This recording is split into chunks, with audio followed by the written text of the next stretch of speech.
Mesdames et messieurs, bonsoir et merci de votre fidélité à votre télévision régionale Prestige, mais aussi à votre nouvelle chaîne de radio Prestige FM pour être au diapason de l'actualité d'ici et d'ailleurs. Et vous avez raison, la grande édition.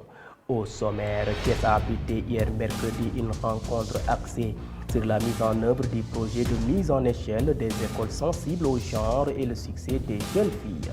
Hausse de 10% sur les pensions de retraite de l'IPRES. Des retraités de Thiès prononcent les détails dans cette édition. Le suivi de l'actualité internationale et la page sportive mettront à terme à ce rendez-vous d'information. Merci de votre fidélité. Le développement, c'est dans une poignée de secondes.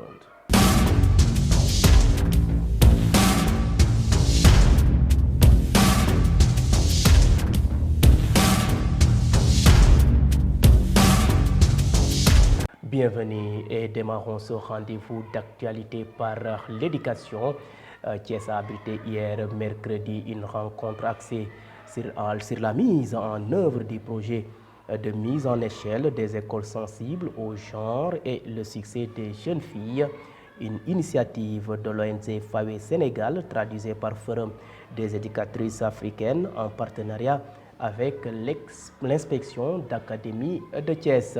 Objectif visé, sensibiliser les jeunes filles sur la maintenance des blocs d'hygiène en milieu scolaire, selon Khadiso Diop, secrétaire général de l'IA, que je vous propose de suivre au micro de notre reporter Chefal. C'est une rencontre qui entre dans le cadre de la mise en œuvre du projet de mise à l'échelle des écoles sensibles au genre pour l'équité et le succès des filles, mise en œuvre par FAWE Sénégal en collaboration avec l'inspection d'académie de Thiès. Mais je signale aussi que l'inspection d'académie de Pikine-Guédiawaye est également bénéficiaire de ce projet. Et il y a eu des formations qui ont été déroulées au profit des enseignants, des chefs d'établissement, mais aussi des élèves. Et à la suite de ces formations, il y a eu des plans d'action élaborés. Ces plans d'action ont fait l'objet d'une autre rencontre de validation, mais également de revue déjà, et de validation des plans, mais avec à la clé l'identification de besoins urgents en termes d'équipement pour l'hygiène à l'école, mais également en termes de renforcement de capacité des élèves sur l'identification des parcours professionnels, mais aussi sur la santé à l'école. Et c'est pour cette raison que ce matin, d'abord le samedi 6, nous avons procédé à la remise de matériel destiné aux 5 établissements enrôlés dans le cadre du projet, et avec l'appui de le soutien de FAWE Sénégal, qui a mis à disposition tout le matériel. Et nous avons procédé à la remise, mais aussi on en a fait un moment de partage en mettant à contribution la brigade d'hygiène de Thiès, qui a sensibilisé les élèves, le personnel des écoles enrôlées, mais également les techniciens de surface sur la nécessité d'entretenir et d'assurer la maintenance des blocs d'hygiène dans les écoles. Parce qu'une chose est de mettre à disposition du matériel, une autre chose est de savoir l'utiliser, mais aussi de l'entretenir pour que le partenaire et nous-mêmes, qui sommes de l'IA, si nous passons dans ces établissements, que nous trouvions que les blocs d'hygiène sont bien entretenus et que le matériel est utilisé à bon escient.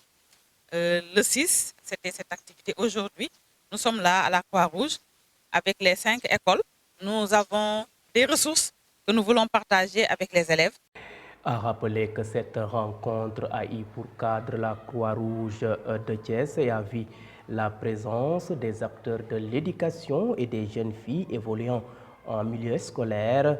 À l'issue de cette rencontre d'échange et de partage, la secrétaire exécutive du FAWE, Ndeye Oumi Khayri Sall Diop, a exprimé sa satisfaction vu la participation massive des jeunes filles à cette rencontre. Ces propos sont toujours recueillis par notre reporter, Chefal. Je voudrais d'abord exprimer la satisfaction du FAWE Sénégal de cette collaboration entre l'ONG et l'inspection d'académie de Thiès.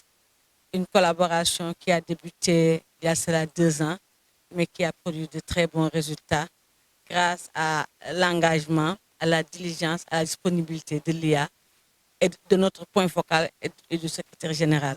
Vraiment, je veux commencer par les remercier pour toutes les bonnes actions qu'ils ont eu à faire avec nous Aujourd'hui, nous sommes là dans le cadre du projet de mise à l'échelle des écoles sensibles aux genres pour l'équité et le succès des filles. Un projet axé sur les filles, dont une partie est consacrée à la recherche, une autre partie au renforcement des capacités des acteurs du système éducatif, en l'occurrence les élèves, les professeurs, les chefs d'établissement. Et donc, nous en sommes à la dernière activité qui a consisté à répondre à un souci, à un besoin des établissements cibles en dotation de matériel de produits d'hygiène et de produits pharmaceutiques.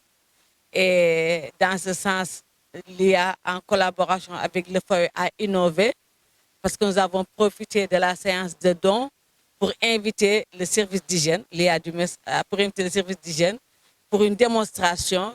Et cette démonstration a permis aux acteurs de mieux comprendre comment entretenir les toilettes.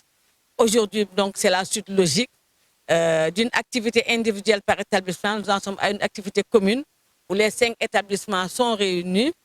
Comme la SG l'a dit, c'est une sorte de foire où les élèves vont rencontrer l'IA, l'IF, l'IME, le CAOSP pour partager avec eux, leur poser des questions, acquérir de nouvelles connaissances qui leur permettront d'évoluer correctement à l'école, d'améliorer leur performance. Vous suivez le rendez-vous de l'actualité grâce à votre nouvelle chaîne de radio Prestige FM qui émet en modulation de fréquence sur les 95.5 FM ici à Thiès. Et à présent, parlons société dans cette édition. Après la rencontre du conseil d'administration mardi dernier, les retraités ont reçu une bonne nouvelle. Le PCA de l'IPRES, Mamadou Racine Sy, a annoncé une augmentation de 10% pour les 140 000 allocataires de l'IPRES.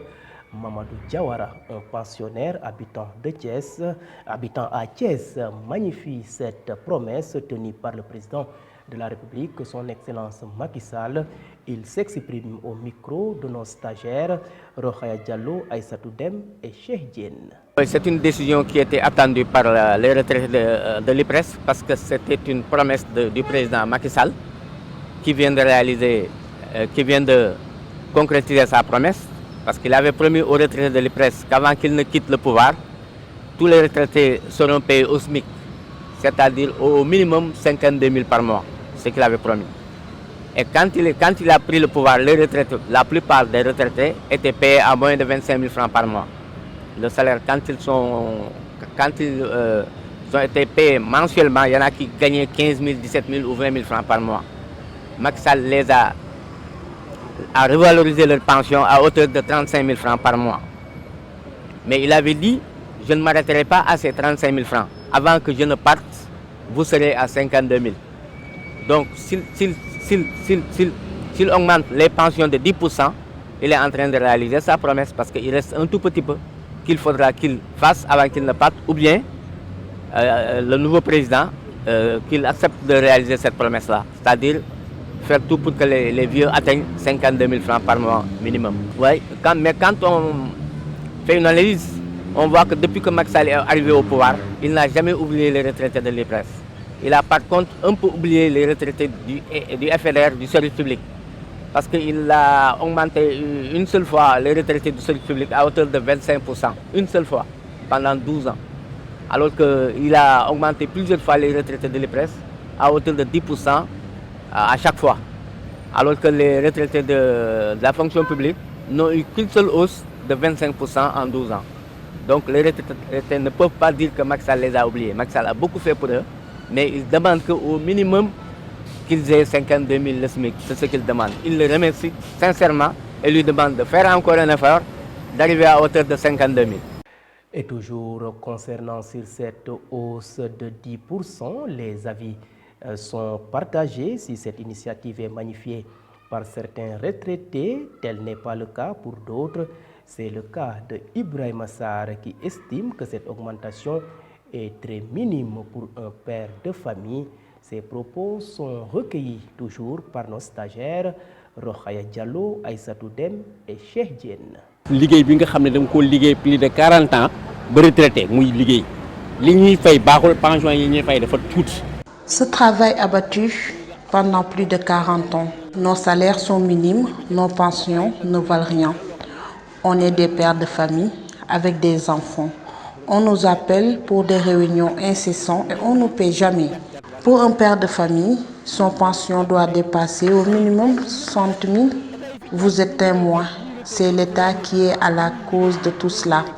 Quand je travaillais avec mon frère, j'avais un bon salaire et c'était avec le chemin de fer en activité. Mais pour les salaires des pensions, ça ne le fait pas. Si on pouvait avoir mieux, ce serait un salut. Surtout pour les salaires. L'État ne nous paie pas assez par rapport à nos efforts fournis. J'étais au chemin de fer, je faisais partie des salariés. Il y en a qui sont fatigués. Ils n'ont pas d'enfants pour les seconder. Donc, ils n'ont personne pour les soutenir. Ils sont même endettés jusqu'au cou. Les salaires sont minimes. Ils ne peuvent même pas prendre en charge leur propre famille. Et à présent, place maintenant à la rubrique consacrée à la Coupe d'Afrique des Nations Côte d'Ivoire 2024. Le pays des éléphants abritera du 13 janvier au 11 février 2024 la 34e édition de la Coupe d'Afrique des Nations. En route vers la CAN, c'est avec El Hadji Fallou Ndaw.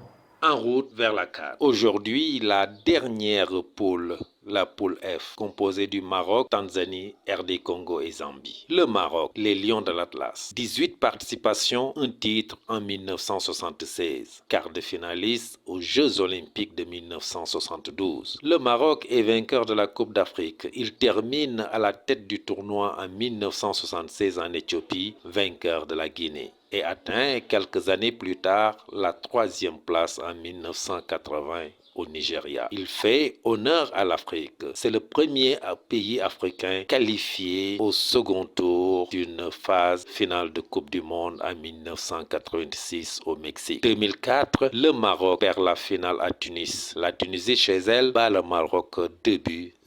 Après 20 ans d'absence, Hervé Renard, l'entraîneur français, qualifie le Maroc en Coupe du Monde en 2018 et en 2022. Le Maroc écrit une autre page de l'histoire du football africain au Qatar avec le coach Walid Regragui. Le Maroc atteint le stade des demi-finales et passe de peu pour une qualification en finale de Coupe du Monde. Il sera battu en match de classement et occupe la 4e place. L'équipe du Maroc adopte sa sélection à prime, faisant uniquement appel aux joueurs locaux et gagne le championnat d'Afrique des Nations en 2018 et en 2020. Le Maroc devrait se qualifier sans grand problème au second tour. La Tanzanie, les Taifa Stars, étoiles du pays, ou bien Kilimanjaro Stars, les étoiles du Kilimanjaro. 2 participations en 1980 et 2019. La Tanzanie est toujours éliminée dès le premier tour. Elle est encore à l'école pour son apprentissage. Elle vient dans cette Coupe d'Afrique pour chercher une qualification historique au second tour. Il est permis de rêver, mais ça va être très difficile pour elle. La Zambie, les Chipolopolo, boulets de cuivre. 14 participations, un titre en 2012. En 1974, première participation. La Zambie perd sa finale de Coupe d'Afrique des Nations face au Nigeria qu'il bat 2-1.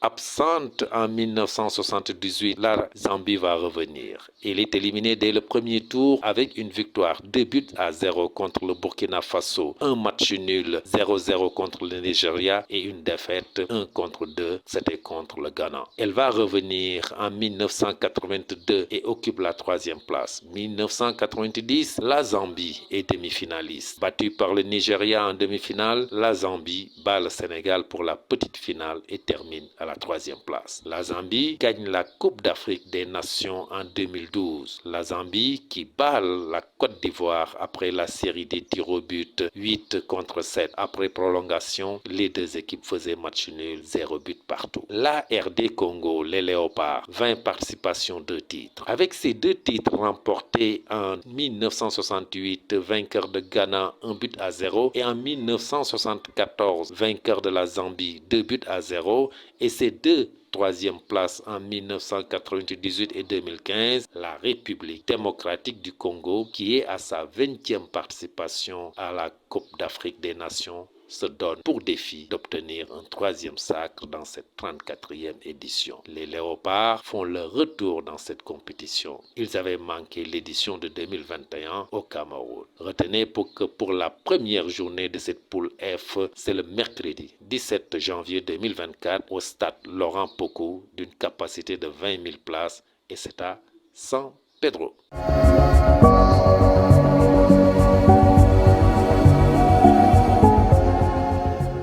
Et à présent, focus sur ce qui fait l'essentiel de l'actualité nationale de ce jeudi.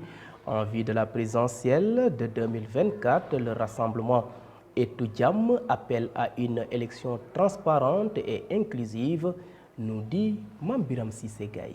L'actualité nationale, le chef de l'État a décrié la théâtralisation des revues de presse au Sénégal. C'était lors de la cérémonie d'ouverture des assises de l'Union internationale de la presse francophone tenue hier au CICAD. Selon son opinion, au Sénégal, on a une catégorie, je ne sais même pas comment la qualifier, qui fait une sorte de revue de presse théâtrale. Alors rien que sa revue fait l'actualité et peut-être les enseignements du CESTI doivent pouvoir théoriser ce nouvel apport, dit-il. À ce propos, il indexe certains journalistes devenus maires ou députés grâce à cette manière de faire leur revue de presse. Certains ont même réussi à se faire élire député-maire pour cette théâtralisation. Parlons autre chose, le collectif des 41 candidats recalés au parrainage va porter plainte contre le Conseil constitutionnel. Se sentant abusés, les candidats regroupés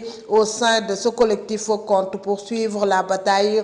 Invité de l'émission Forum Fatih de la TFM hier mercredi, l'ancien Premier ministre Mimi Touré ne décolère pas contre l'institution. Nous allons porter plainte contre le Conseil constitutionnel pour vol de parrain, a déclaré Madame Touré. Pour Mimi Touré, il faut comprendre qu'il y a eu une volonté de sélection de candidats. Ceci est à l'origine de tous les cafouillages notés lors des parrainages. Terminons avec l'élection présidentielle prévue pour le 25 février prochain. La plateforme de veille des femmes pour la paix et la sécurité Etoudiam, espace de paix, a lancé hier son programme composé de plus de 60 organisations féminines de la société civile. Elle prévoit de rencontrer les acteurs politiques et les chefs religieux en vue de la tenue d'élections transparentes, inclusives et apaisées, contribuant ainsi à la préservation de la paix. C'était tout pour l'actualité nationale.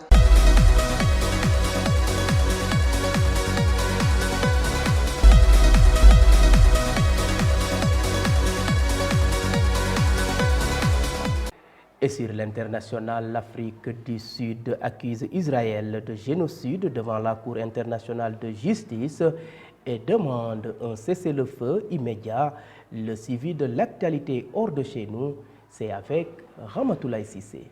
3 mois après le déclenchement de la guerre dans la bande de Gaza, la Cour internationale de justice qui siège à La Haye a été saisie par l'Afrique du Sud. Pretoria demande à la Cour d'examiner les opérations militaires israéliennes. Elle estime que l'État hébreu commet des actes génocidaires dans l'enclave palestinienne, notamment en raison de l'ampleur de ces bombardements et du nombre de morts dans le territoire. Les forces britanniques et américaines ont abattu mardi 9 janvier 18 drones et 3 missiles tirés par les Houthis en mer Rouge dans ce que le gouvernement britannique a qualifié mercredi de plus importante attaque des rebelles yéménites à ce jour. Le Diamond a déjoué plusieurs attaques de drones dans sa direction et celle des navires marchands dans la zone, a ajouté le ministre en précisant qu'il n'y avait pas eu de blessés dans l'équipage ou de dommages causés aux navires britanniques. De leur côté, les rebelles du Yémen ont revendiqué mercredi dans un communiqué une attaque en précisant avoir mené une opération avec un grand nombre de missiles balistiques et navals et de drones ciblant un navire américain qui fournissait de l'aide à l'entité sioniste. Nous n'hésiterons pas à utiliser tous les moyens à notre disposition pour dévaster complètement la Corée du Sud. La déclaration est de Kim Jong-un. Après les tirs d'artillerie le week-end dernier, l'escalade verbale se poursuit pour la péninsule. Ces mots du président nord-coréen prononcés dans une usine d'armement résonnent avec la déclaration conjointe d'une quarantaine de pays dont l'Union européenne et les États-Unis condamnaient l'usage de missiles nord-coréens en Ukraine. Mesdames et messieurs, c'en est tout pour l'actualité internationale.